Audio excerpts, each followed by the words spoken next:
మనం నెక్స్ట్ చూడబోయే baby dinner set ఇదేనండి. ఇందులో మీరు చూసుకుంటే మనకి small bowl, glass, fork, spoon and ఇంకా స్క్వేర్ ప్లేట్ అయితే వచ్చిందనమాట. ఇది మనకి ఫైనెస్ట్ సిల్వర్ లో అయితే వస్తుంది.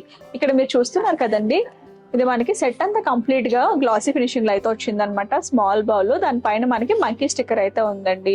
అండ్ గ్లాస్ మీరు చూసుకుంటే గ్లాస్ లోపల పార్ట్ అయితే ఇలా ఉందన్నమాట. చూస్తున్నారు కదా, పైన ఇక్కడ కూడా మనకి మంకీ స్టిక్కర్ అయితే వచ్చింది. మనం స్పూన్ చూసుకుంటే స్పూన్ వచ్చేసి మనకి ప్లెయిన్ లో వచ్చిందండి, పైన కూడా మనకి మంకీ స్టిక్కర్ అయితే వచ్చిందనమాట. ఇప్పుడు ఫోర్క్ చూస్తున్నామండి, ఫోర్క్ కూడా మనకి అలానే వచ్చి ఇక్కడ మనకి చిన్న మంకీ స్టిక్కర్ అయితే వచ్చింది. అండ్ ఈ ప్లేట్ చూస్తున్నారు కదండి, ప్లేట్ అంతా మనకి స్క్వేర్ షేప్ లో వచ్చి సెంటర్ పార్ట్ అంతా మనకి రౌండ్ షేప్ లో అయితే వచ్చిందండి. ఇదంతా మనకి కంప్లీట్ గా గ్లాసీ ఫినిషింగ్ లో అయితే వచ్చింది. ఇక్కడ మనకి చిన్న మంకీ స్టిక్కర్ అయితే స్టిక్ చేశారు. దీని వెయిట్ వచ్చేసి 300 grams అండి. ఇది కూడా మీరు గిఫ్టింగ్ గా ఇస్తే చాలా బాగుంటుంది.